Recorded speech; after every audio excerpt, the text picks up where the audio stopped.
What it do, cuckolds? It's Friday night, which must mean one thing. It's time for Smackdown review. Unlike other Friday nights, this Friday night the haters stayed at home, so here we are for a rare episode of Hater at Home. That's right, Hater at Home. Let's get to it. This episode of Friday, in my opinion, is characterized by a strong, relatively speaking, start and a very, very weak finish. So let's get to it. You know what I mean? I got my notes, and let's get to it. So the show opens up, and the inferior Uso, Jimmy Uso, comes out. Basically, he says he's back. Nothing special happens. He is over. I don't know why, because he's just a guy that came back. Last time we saw him, he was a heel, and now he's back just because he took a beating. And he's over? I don't know. Whatever. It is what it is. They went with it, right? Then Roman's music hits. Now, I'm assuming it's Solo Sikoa trolling, but it actually was Roman Reigns. This was basically a rehash of the episode of SmackDown after Roman Reigns came back at SummerSlam. And I'll get to that in the end, right? Roman is massively over, and he's clearly the best guy after The Rock, who, by the way, wasn't mentioned at all, right? Like, it's a completely no follow-through whatsoever with respect to The Rock. I don't know what the point was. You know what I mean? At this point, it's just really dumb. I'm not saying that The Rock is going to be on SmackDown. The Rock obviously has better things to do. But they could have mentioned it. They could have said something. Maybe they're talking about The Rock because Jimmy Uso starts saying we need him, right? Presumably, he's talking about Jey Uso, and Roman Reigns says, no yeet, right? Because, you know, Roman Reigns at least is staying in character. Jey Uso betrayed Roman Reigns. So, like, you know, he doesn't trust him, right? But it is what it is. Basically, Jim tells him that he has no tribe, and that's that, right? That only Jimmy is, acknowledging the tribal chief, right? So what's the solution? They're going to go back to the people that betrayed them, you know, just because they're both faces now and say, hey, Jey Uso, you've had this incredible run after breaking off from the bloodline.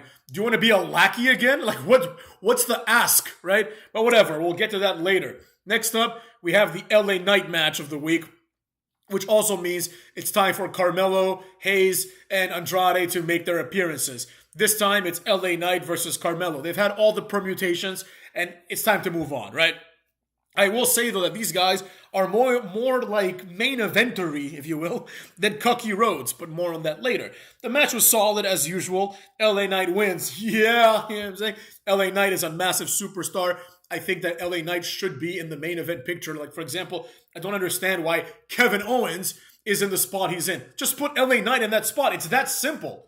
You know what I mean? How many fucking chances is Kevin Owens gonna get to go for the world title and lose every single time? He's like, you know, discounting his bullshit reign, which I don't count at all, right? Aside from that, he's had like countless title matches and he's lost all of them. It's like enough of this, you know what I mean? But they've gone with what they've gone with, right? Next up, we get the Cuckster himself, right?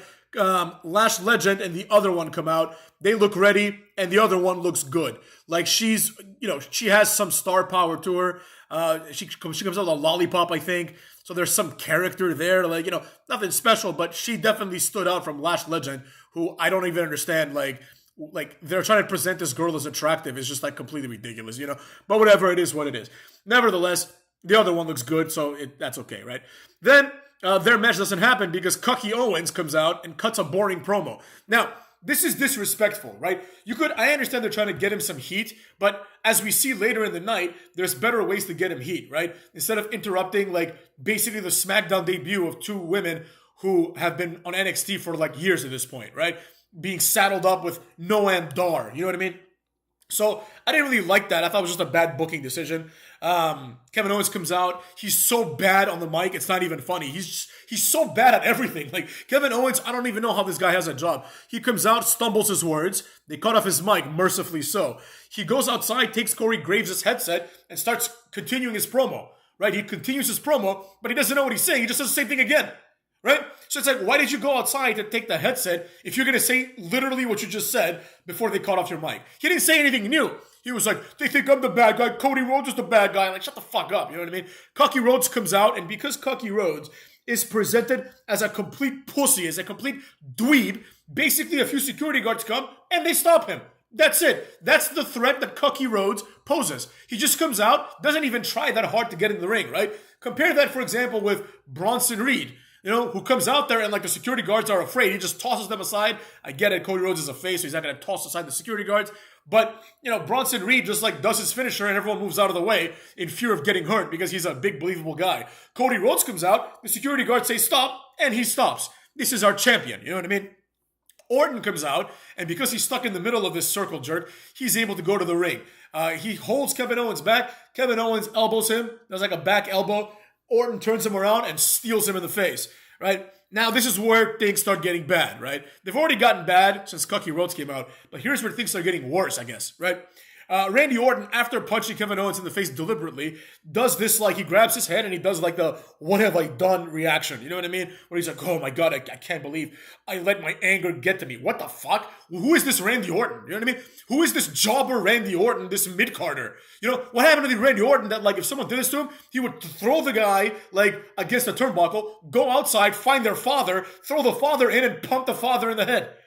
It's too big of a discrepancy from, early Orton to present Orton to, account for, right? It's too much of a change, and it's really, really bad. Randy Orton comes out looking like a complete dweeb. He's had he's had the worst year in his career this year. They don't know what to do with him. And this is Randy Orton. This is like a guy who, if he retired 10 years ago, he would have been a Hall of Fame legend, right? And he's still here, and he's only like 4 years older than Cucky.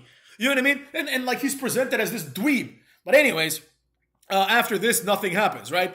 Commercial break, we come back, and it's time for the match, right? Lash Legend and the other one waited this whole time while this bullshit was happening, right? The match comes out, they show in the stands, they got Trick Williams, and they got Piper Niven and Chelsea Green, right? And Michael Cole says Chelsea Green smells, right? Because she hasn't taken a shower since last week, since being thrown in the dumpster, which is fucking stupid. You know what I'm saying? This is the kind of stupid shit that we need to step away from. Obviously, she took a shower from there. Why wouldn't she? You know what I mean? Why wouldn't she do this? It doesn't make any sense. It's really dumb. Then Jade and Bianca come out. Jade is an absolute star with all the tools and a great entrance to match. However, she is saddled with Bianca Belair, whose goofy ass comes out next, twirling her hair. This shit's done, man. It's never gonna work. Also, this match was really dumb because number one, obviously there's no chance that Lash Legend and the other one are gonna win, right? It's just not gonna happen. And if they win, so what, right? Now, Lash and the other one are tag team champions, and Bianca Belair and Jade Cargill aren't. So what? Who cares about the tag team titles, right? The only thing that's gonna come of this is the turn when Jade Cargill, hopefully she's the one that goes heel, turns on Bianca Belair. I don't know why Jade Cargill's been a face for a year. Jade Cargill should have been brought in literally the same way she was in AEW. As an overconfident but awesome performer, right? Who's just better than everybody else because that's what she is. Clearly, she has the look, she has the personality, she's got the tools, but whatever. I don't make the rules around here, right?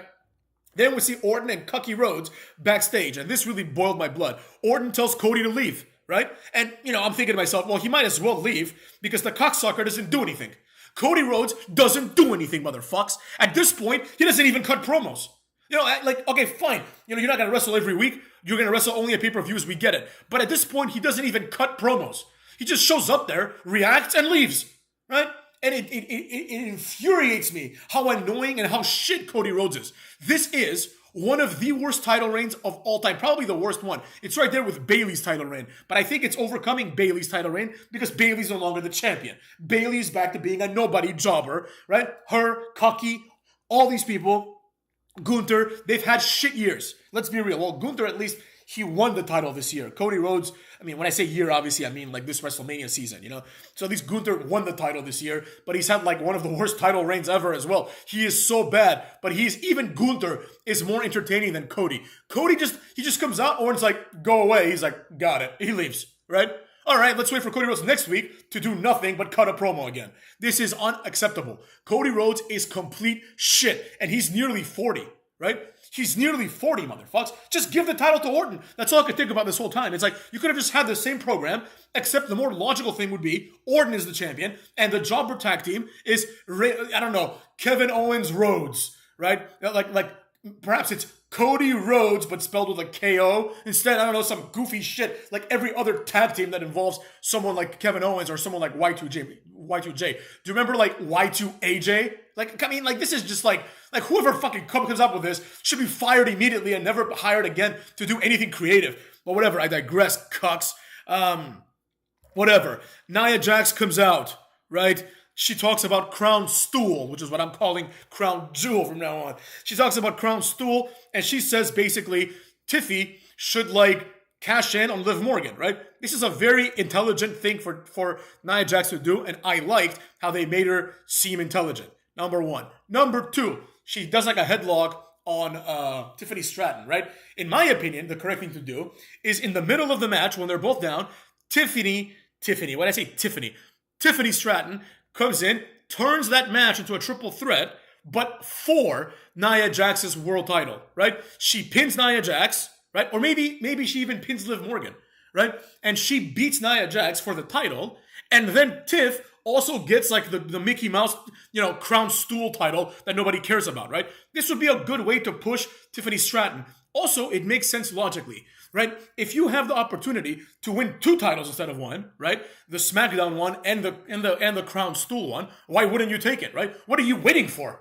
You know what I mean? What is she waiting for? It doesn't, the more opportune moment, like she's gonna cash in anyways. Who gives a flying fuck? Also, it's really dumb that Nia Jax wants Tiffany Stratton to be there at all, right? She should be like, why don't you just stay in America? Don't come to Saudi because, you know what I'm saying? Like, if you're at Saudi, you might cash in on me, right?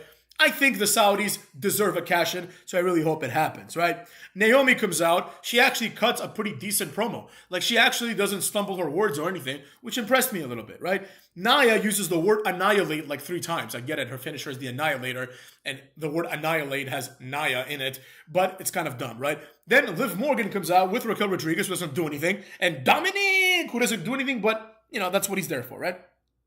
This leads to Naomi versus Nia Jax.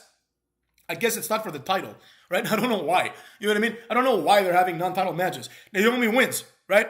Basically what happens is Liv Morgan screws Nia Jax. I don't know why, right? Just to piss her off, I guess. Like, it would make more sense if it was for the title, and she screws her and Naomi becomes the champion. But then, of course, we would have to deal with Naomi as the champion, which absolutely nobody wants. So, basically, Liv Morgan gets the Money in the Bank, hits Nia when she's going for the Annihilator. This distracts her enough. Naomi comes out, does basically a power bomb from the turnbuckle, and stacks her and pins her, right? And that's the end of that.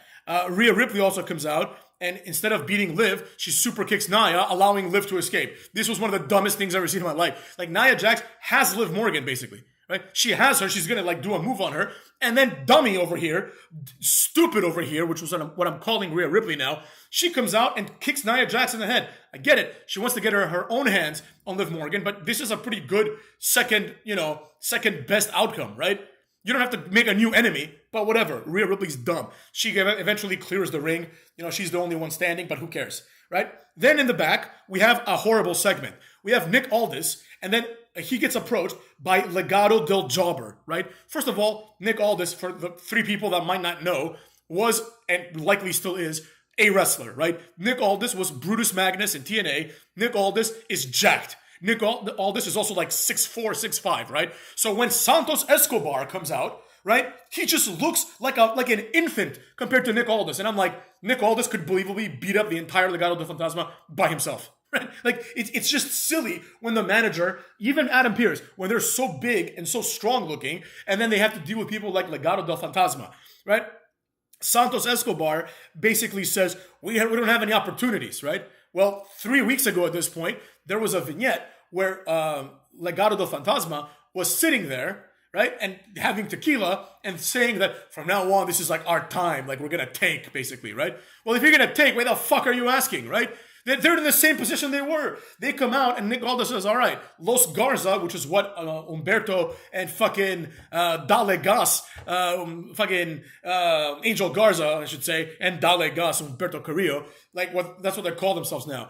Basically, Nick Aldis says, there's a new tag team. You're going to fight them next week. It's not going to be pretty, right? So I'm thinking, obviously, it should be the Motor City Machine Guns, but it's not. It's probably going to be the War Raiders, who are now going to be on SmackDown for some reason, because Then they leave, and Nick Aldis is like, you're not gonna, you should be worried, basically, right? And it's like, nobody should be worried about the Motor City Machine Guns. The Motor City Machine Guns win their matches with roll-ups, right? So, like, the implications were that this tag team is like a big, strong type tag team, right? Whatever. They leave. That's it, right? Then we see the Street Profits and DIY later on having a jobber argument. Nick Aldis appears and basically says, you've had your shot, right? You had your ladder match. You've had your shot. For some reason, this isn't enough. And the two tag teams start bickering with each other. Like, basically all they're saying is, we want a rematch. We want a rematch. We want a rematch. You were just told that you're not going to get a rematch. Nick Aldis also alludes to a new team coming in.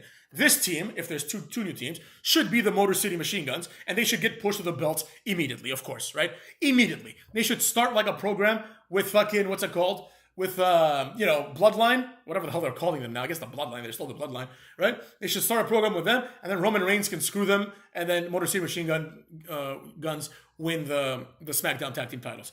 Otherwise, put them on Raw and have them win the Raw Tag Team Champions. I don't even know who the Raw Tag Team Champions are. I think it's Judgment Day, but I'm not sure, to be honest, because they never defend them. But anyways, as Nick is saying all this shit, he notices at the corner of his eye that something's happening. He goes, and it's Kevin Owens beating up Randy Orton, right? Obviously, Cody can't help because he's gone, right? So this was a complete disaster. Randy Orton is getting his ass beat. Kevin Owens just turned heel. He should have just done this before, right? A lot of people were like, like 2 pay-per-views ago, people were like, it was unpredictable because everyone thought that Kevin Owens would turn.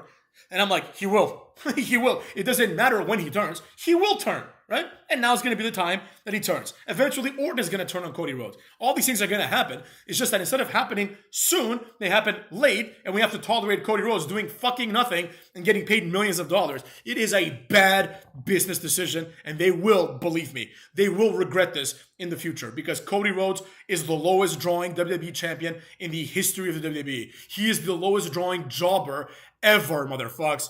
So with that being said, Kevin Owens' heel turn seems to be cemented, but there's still room for, maybe he's like, sorry, Randy, I was pissed because you punched me in the face, whatever, right? But who cares? Either way, it doesn't really matter, right? Then we've got Solo Sikoa coming out, and it's time for him to wrestle Jim Uso. Basically, this is by far the least interesting main event in the history of wrestling as a medium. You cannot tell me there has been a main event that has been less valuable than this. This is literally the inferior half of the Usos versus the other lackey from the Bloodline. Nobody wants to see this. This would be the equivalent of the main event in the Attitude Era being Bull Buchanan versus the Good Father, right? Which would never happen. That would never be a main event.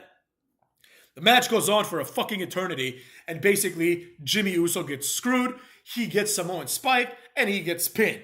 So as they start whooping his ass thoroughly, Roman Reigns comes out, and they whoop his ass thoroughly as well, right? I don't know why they stopped whooping their asses. Why don't they just, in kayfabe, why don't they just injure them or something? I don't understand, right? At this point, Solo Sikoa feels like more of a tribal chief than Roman Reigns. And I get it. That's the point they were trying to convey. The idea is, Jimmy Uso is saying, we need him, right? We need Jey Uso, but it's still 4-on-3. Jey Uso with Jey Uso, you guys would be just good enough to beat the 4 guys, right? But I understand. The underpinnings are that Roman Reigns needs allies, right? He needs to improve his lot in life because this is not working out. Now, with all that being said, however, right, it's like, who the hell cares? What I just saw here is Roman Reigns, the main eventer, the former world champion, the guy who was over for 4 years basically and never got his ass beat, get his ass beat again. Now it's looking like Roman Reigns has been a pussy all along, and the only thing that kept him from getting his ass beat was Solo Sikoa. Because now Solo Sikoa has removed himself from the equation, and now he is an antagonist to Roman Reigns, and he keeps beating Roman Reigns' ass. And the most important thing about this is, what the hell was the point of the tag team match? Right? What did Cody Rhodes and Roman Reigns accomplish? They accomplished nothing. Things are exactly as they were before the tag team match. Except this time, Cody Rhodes left on his bus and couldn't help Roman Reigns. Right? Which Cody Rhodes shouldn't have done because, he could foresee, like everyone could foresee, that they would get their asses beat. Right? So that alliance is over. And the only thing that happened here is, for some reason, Kevin Owens is now mad at Cody, right? Think about it logically, right? If Cody Rhodes just let Roman Reigns handle his own business like he was meant to, we would be where we are today. That's what's happening now. Now, Roman Reigns is handling his own business. Cody's not there anymore. So without Cody, he gets his ass beat because Jimmy Uso sucks, right? He needs them both, but he can't have them both. So Roman Reigns is now not a jobber, obviously. Roman Reigns can never be a jobber, but it's like he's not compelling, right? What is the payoff here? Roman Reigns comes back, then he gets his ass beat, then he comes back and wins a match, then he gets his ass beat, and we have to continue this until like WrestleMania? Why? At this point, just get rid of him. Just get rid of Roman Reigns and just bring him back for WrestleMania. Just bring him back for WrestleMania. Like, Roman Reigns' return at this point should have just been, he comes out as a surprise entrant in the Rumble, throws Solo Sikoa out, wins the Rumble. That's it. Then at No Way Out, he destroys Solo Sikoa single-handedly. And at the main event of Night 2 of WrestleMania, which is the only main event, he beats The Rock and wins. That's what should have happened. At this point, like, everything that Roman Reigns has done so far is a complete waste of time. It is an aggressive waste of time. Right? Especially considering that he got his ass beat today, and especially considering that at Bad Blood, The Rock came out, which really stole his spotlight, right? The Rock will steal anybody's spotlight if you smell what The Rock is cooking, you know what I'm saying? Like, that's just like a foregone conclusion at this point. Roman Reigns feels like a star when there are no stars around. That is the theme of Roman Reigns' return. When he's surrounded by aggressive jobbers, by complete jobbers who will never become world champion, like Solo Sikoa, or Jimmy Uso, or Jey Uso, or the Tongans, or Jacob Fatu, when he's surrounded by these like mid-carders, right? Like at best they're mid-carders, at worst they're undercard jobbers, right? When he's surrounded by these jobbers, then he looks like a star. When The Rock comes out, all of these people look like jobbers. Right? Roman Reigns maybe looks like a mid-carder compared to The Rock. But The Rock versus Roman Reigns, it's clear who the star is. So this Roman Reigns return has once again been bungled. Right? They've already dropped the ball several times, and now they've dropped the ball one more time. Hey, you know what I'm saying? They've dropped the ball dozens of times. What's one more ball dropping, cuckolds? What is one more ball dropping? You dig?